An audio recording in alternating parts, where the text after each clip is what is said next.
Welcome back to my channel Malnad Sakhi. ಇವತ್ತಿನ ಈ ವಿಡಿಯೋದಲ್ಲಿ ನಾನು ನಿಮಗೆ ತಿಳಿಸ್ಕೊಡ್ತಿರ್ತಕ್ಕಂಥ ಟಾಪಿಕ್ಕು ಈ ಗೊರಕೆ ಸಮಸ್ಯೆಯಿಂದ ಯಾರು ಹೆಚ್ಚು ಬಾಧಿತರಾಗಿರ್ತಾರೆ ಅವರಿಗೆ ಇಲ್ಲಿ ಒಂದು ಸಿಂಪಲ್ ಆಗಿರ್ತಕ್ಕಂಥ ಒಂದು ರೆಮಿಡಿ ಅಂತಲೇ ಹೇಳ್ಬೋದು. ಈ ರೆಮಿಡಿಯ ಮೂಲಕ ಯಾವ ರೀತಿಯಾಗಿ ಒಂದು ಪರಿಣಾಮಕಾರಿಯಾದಂಥ ಒಂದು ಸೊಲ್ಯೂಷನ್ನ ಕಂಡ್ಕೋಬೋದು ಮತ್ತು ಕೆಲವೊಂದು ಸೂಕ್ತ ಸಲಹೆಗಳ ಮೂಲಕ ಈ ಒಂದು ಪ್ರಾಬ್ಲಮಿಂದ ಹೇಗೆ ಹೊರಗೆ ಬರ್ಬೋದು ಅಂತ ನಾನು ನಿಮಗೆ ಈ ವಿಡಿಯೋದಲ್ಲಿ ತಿಳಿಸ್ಕೊಡ್ತೀನಿ. ವಿಡಿಯೋನ ಸ್ಕಿಪ್ ಮಾಡದೆ ಪೂರ್ತಿಯಾಗಿ ನೋಡಿ.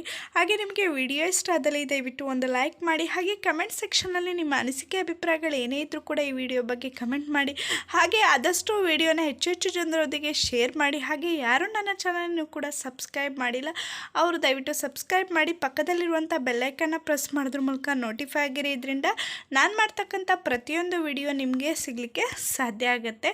ಸೊ ಮೊದಲನೇದಾಗಿ ಈ ಗೊರಕೆ ಸಮಸ್ಯೆಯಿಂದ ಯಾರು ಹೆಚ್ಚು ಬಾಧಿತರಾಗ್ತಾರೆ ಅಂತ ಇಲ್ಲಿ ತಿಳಿಸ್ಕೊಟ್ಟಿದ್ದೀನಿ. ಕೆಲವೊಂದು ವರ್ಗಕ್ಕೆ ಇದು ಹೆಚ್ಚಾಗಿ ಕಂಡು ಬರುತ್ತೆ. ಅಂದರೆ ಕೆಲವೊಂದು ಪರ್ಟಿಕ್ಯುಲರ್ ರೀಸನಿಂದ ಇದು ಹೆಚ್ಚು ಜನರನ್ನು ಕಾಡುತ್ತೆ. ಆ ರೀಸನ್ಸ್ಗಳೇನು ಅಂದರೆ ಫಸ್ಟ್ ಒನ್, ಈ ಆಲ್ಕೋಹಾಲನ್ನು ಅಥವಾ ಮದ್ಯಪಾನವನ್ನು ಯಾರು ಹೆಚ್ಚಾಗಿ ಸೇವನೆ ಮಾಡ್ತಾರೆ ಈ ಒಂದು ಮಲ್ಗೋಕಿನ ಹೋಗೋದಕ್ಕೂ ಮುಂಚೆ ಏನು ಅತಿ ಹೆಚ್ಚು ಒಂದು ಮದ್ಯಪಾನವನ್ನು ಮಾಡುವವರಲ್ಲಿ ಏನಾಗುತ್ತೆ ಈ ಒಂದು ಸಮಸ್ಯೆ ಹೆಚ್ಚಾಗಿ ಕಂಡುಬರುತ್ತೆ ಅಂತಲೇ ಹೇಳ್ಬೋದು.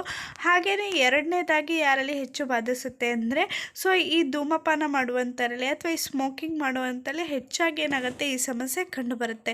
ಈ ಮದ್ಯಪಾನ ಮತ್ತು ಧೂಮಪಾನ ಮಾಡೋರಲ್ಲಿ ಅತಿ ಹೆಚ್ಚು ಒಂದು ಗೊರಕೆ ಸಮಸ್ಯೆ ಕಂಡುಬರುತ್ತೆ.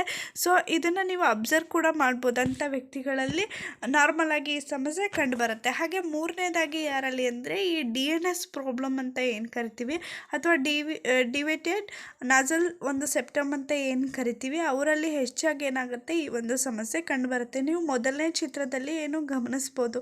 ಇಲ್ಲಿ ಏನಾಗುತ್ತೆ ಮೂಗಿನ ನಾಳ ಏನಾಗುತ್ತೆ ಸ್ವಲ್ಪ ಬೆಂಡ್ ಆಗಿರುತ್ತೆ, ಮೂಳೆ ಏನಾಗುತ್ತೆ ಸ್ವಲ್ಪ ಬೆಂಡ್ ಆಗಿರುತ್ತೆ.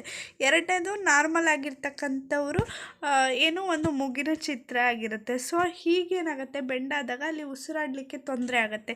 ಇದರಿಂದ ಏನಾಗುತ್ತೆ ಸ್ನೋರಿಂಗ್ ಉಂಟಾಗ್ತಕ್ಕಂಥ ಚಾನ್ಸಸ್ಸು ತುಂಬಾ ಹೆಚ್ಚಾಗಿರುತ್ತೆ. ಹಾಗೆ ಏನಾಗುತ್ತೆ ನಾಲ್ಕನೇದಾಗಿ ಯಾರಲ್ಲಿ ಹೆಚ್ಚಾಗಿ ಕಂಡುಬರುತ್ತೆ ಅಂದರೆ ಈ ಒಬೆಸಿಟಿ ಅಥವಾ ಅತಿಯಾದ ತೂಕ. ನಮ್ಮ ಒಂದು ಹೈಟ್ಗೆ ಸಂಬಂಧಪಟ್ಟಂತೆ ನಮ್ಮ BMI ಏನಾಗುತ್ತೆ ಅಷ್ಟು ತೂಕ ಮಾತ್ರ ಹೊಂದಿರಬೇಕಾಗತ್ತೆ.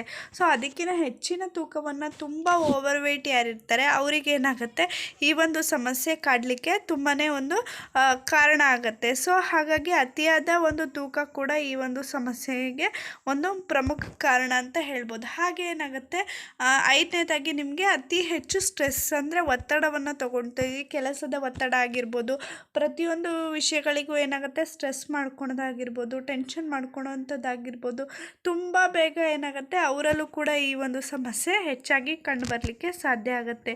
ತುಂಬ ಸ್ಟ್ರೆಸ್ಸನ್ನು ಮಾಡ್ಕೊಳೋಂಥರಲ್ಲಿ ಈ ಸಮಸ್ಯೆ ತುಂಬ ಗೊರಕೆಯ ಸಮಸ್ಯೆ ಕಂಡುಬರಲಿಕ್ಕೆ ಸಾಧ್ಯ ಆಗುತ್ತೆ. ಹಾಗಾಗಿ ಏನಾಗುತ್ತೆ ಆರನೇದರಲ್ಲಿ ಅಂದರೆ ಏನಾಗುತ್ತೆ ಕೆಲವರಿಗೆ ಈ ಒಂದು ನಿದ್ರಾಹೀನತೆ ಸಮಸ್ಯೆ ಇರುತ್ತೆ. ಸೊ ಅವರಲ್ಲಿ ಏನಾಗುತ್ತೆ ಸಾಮಾನ್ಯವಾಗಿ ಈ ಒಂದು ಸಮಸ್ಯೆ ಕಂಡುಬರುತ್ತೆ. ಈಗ ನೈಟ್ ಎಷ್ಟೇ ಹೊತ್ತಾದರೂ ಮಲಗಲ್ಲ, ಲೇಟ್ ನೈಟ್ ಸ್ಲೀಪ್ ಮಾಡುವಂಥದ್ದು ಅಥವಾ ಬೆಳಗಿನ ಸಮಯದಲ್ಲಿ ಅಂದರೆ ಈ ಒಂದು ನಾವು ಏನು ಸ್ನ್ಯಾಪ್ ಅಂತ ಏನು ಕರಿತೀವಿ ಒಂದು ಬೆಳಗಿನ ಸಮಯದಲ್ಲಿ ಅಥವಾ ಈ ಮಧ್ಯಾಹ್ನದ ಸಮಯದಲ್ಲಿ ಸ್ವಲ್ಪ ನಿದ್ದೆ ಹೆಚ್ಚಾಗಿ ಯಾರು ಮಾಡ್ತಾರೆ ಅವರಲ್ಲೂ ಕೂಡ ಈ ಸಮಸ್ಯೆ ಏನಾಗುತ್ತೆ ಕಂಡುಬರಲಿಕ್ಕೆ ಸಾಧ್ಯ ಆಗುತ್ತೆ. ಸೊ ಮತ್ತು ನಿಮಗೆ ಈ ಒಂದು ಸೂಕ್ತ ಸಲಹೆಗಳ ಮೂಲಕನೇ ಏನು ಮಾಡ್ಬೋದು ಇದನ್ನು ಒಂದು ಬಗೆಹರಿಸ್ಕೋಬೋದು. ಮತ್ತು ಸಿಂಪಲ್ ಆಗಿರ್ತಕ್ಕಂಥ ಮನೆ ಮದ್ದನ್ನು ಹೇಳ್ಕೊಟ್ಟಿದ್ದೀನಿ. ಸೊ ನೀವಿಲ್ಲಿ ಪಾಲಿಸಬೇಕಾದಂಥ ಕೆಲವೊಂದು ಸೂಕ್ತ ಸಲಹೆಗಳು ಏನಿದೆ ಒಂದು ಸಣ್ಣ ಸಣ್ಣ ಸಲಹೆಗಳು ಮತ್ತು ಒಂದು ಚಿಕ್ಕ ಮನೆ ಮದ್ದಷ್ಟೇ. ಇಲ್ಲಿ ನಿಮಗೆ ತೀರಾ ಏನೋ ಬೇಕು ಅಂತ ಹೇಳಿಲ್ಲ, ಎರಡೇ ಮನೆ ಮದ್ದನ್ನು ನಾನು ನಿಮಗೆ ತಿಳಿಸ್ಕೊಟ್ಟಿರೋದು. ಹಾಗೆ ಇದು ಎಫೆಕ್ಟಿವ್ ಆಗಿ ಕೂಡ ನಿಮಗೆ ವರ್ಕ್ ಮಾಡುತ್ತೆ.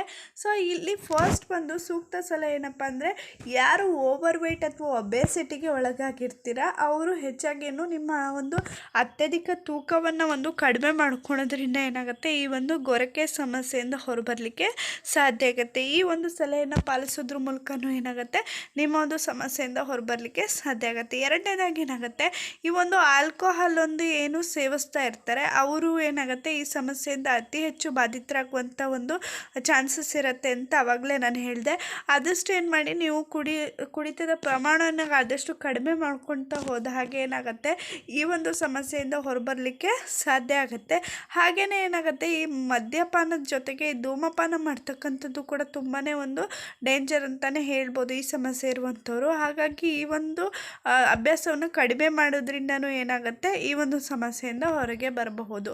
ಹಾಗೆ ಏನಾಗುತ್ತೆ, ನೆಕ್ಸ್ಟು ನೀವು ಪ್ರಾಣಾಯಾಮ ದಿನ ಏನಾಗುತ್ತೆ, ಪ್ರಾಣಾಯಾಮವನ್ನು 2 ಟೈಮ್ ಮಾಡೋದ್ರಿಂದ ಬೆಳಗ್ಗೆ ಮತ್ತು ನೀವು ನೈಟ್ ಟೈಮ್ 2 ಟೈಮ್ ನೀವು ಪ್ರಾಣಾಯಾಮವನ್ನು ಮಾಡೋದ್ರಿಂದ ಏನಾಗುತ್ತೆ, ಈ ಸ್ನೋರಿಂಗ್ ಸಮಸ್ಯೆಯಿಂದ ಆದಷ್ಟು ಒಂದು ಗುಣಮುಖರಾಗಲಿಕ್ಕೆ ತುಂಬಾ ಒಂದು ಹೆಲ್ಪನ್ನು ಮಾಡುತ್ತೆ ಅಂತ ಹೇಳ್ಬೋದು ಈ ಪ್ರಾಣಾಯಾಮ. ಇದನ್ನು ನೀವು ದಿನದಲ್ಲಿ 2 ಬಾರಿ ಮಾಡೋದು ತುಂಬಾ ಉತ್ತಮ ಅಂತ ಹೇಳ್ಬೋದು.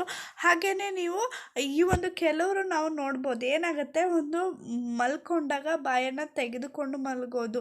ಸೊ ಈ ಒಂದು ಬಾಯಿ ಮುಚ್ಚಿ ಮಲಗ್ತಕ್ಕಂಥ ಒಂದು ಅಭ್ಯಾಸವನ್ನು ಒಂದು ರೂಢಿಸ್ಕೊಳ್ಳೋದ್ರಿಂದ ಏನಾಗುತ್ತೆ, ಆಟೋಮೆಟಿಕ್ಲಿ ಈ ಒಂದು ಸಮಸ್ಯೆಗೆ ನಿಮಗೆ ಒಂದು ಪರಿಹಾರವನ್ನು ಕಂಡುಕೊಳ್ಳಲಿಕ್ಕೆ ಸಾಧ್ಯ ಆಗುತ್ತೆ. ಆದಷ್ಟು ಮಲಗಿದಾಗ ಏನಾಗುತ್ತೆ, ಬಾಯನ್ನು ಕ್ಲೋಸ್ ಮಾಡಿ ಮಲ್ಕೊಳ್ಬೇಕು. ಹೀಗೆ ತೆಗೆದು ಮಲ್ಕೊಳೋದಕ್ಕಿಂತ ಕ್ಲೋಸ್ ಮಾಡಿ ಮಲ್ಕೋದ್ರಿಂದ ನಿಮಗೆ ಗೊರಕೆ ಸಮಸ್ಯೆ ಬಾಧಿಸೋದಿಲ್ಲ. ಹಾಗೆ ಏನಾಗುತ್ತೆ, ಈ ಮಲ್ಕೊಂಡಾಗ ನಿಮಗೆ ಇನ್ನೊಂದು ಸಲಹೆ ಅಂದರೆ, ಮಲ್ಕೊಂಡಾಗ ಏನಾಗುತ್ತೆ, ಒಂದು ನಿಮ್ಮ ಒಂದು ದಿಂಬಿನ ಮಟ್ಟ ಏನಿರುತ್ತೆ ನಿಮ್ಮ ಒಂದು ತಲೆಯಿಂದ ಒಂದು 40 ಡಿಗ್ರಿಯಷ್ಟು ಹೆಚ್ಚಾಗಿ ಇರಬೇಕು. ಅವಾಗ ಏನಾಗುತ್ತೆ, ನಿಮಗೆ ಗೊರಕೆ ಸಮಸ್ಯೆ ಇರೋರು ಆದಷ್ಟು ಎತ್ತರವಾಗಿ ಒಂಚೂರು ದಿಂಬನ ಪಿಲ್ಲೋವನ್ನು ಇಟ್ಕೊಂಡು ಮಲಗೋದೇನಾಗುತ್ತೆ ಇಲ್ಲಿ ಸೂಕ್ತ ಅಂತಲೇ ಹೇಳ್ಬೋದು. ತುಂಬ ಅಲ್ಲ, ಒಂದು 40 ಡಿಗ್ರಿಯಷ್ಟು ಎತ್ತರದಲ್ಲಿ ಇಡೋ ಈ ಒಂದು ಮಲ್ಕೊಳೋದು ತುಂಬಾ ಸೂಕ್ತ. ಮತ್ತು ಕೆಲವರು ಏನು ಮಾಡ್ತೀರಾ, ಬ್ಯಾಕ್ ಮಲಗೋದಕ್ಕಿಂತ ಹೆಚ್ಚಾಗೇನೋ ಸೈಡ್ ಒಂದು ಯಾವುದಾದ್ರು ರೈಟ್ ಸೈಡ್ ಆಗಿರ್ಬೋದು ಅಥವಾ ಲೆಫ್ಟ್ ಸೈಡ್ ಆಗಿರ್ಬೋದು, ಎಡ ಅಥವಾ ಬಲ ಯಾವುದೇ ಬದಿಗೆ ತಿರುಗಿ ಮಲಗೋದ್ರಿಂದ ಏನಾಗುತ್ತೆ,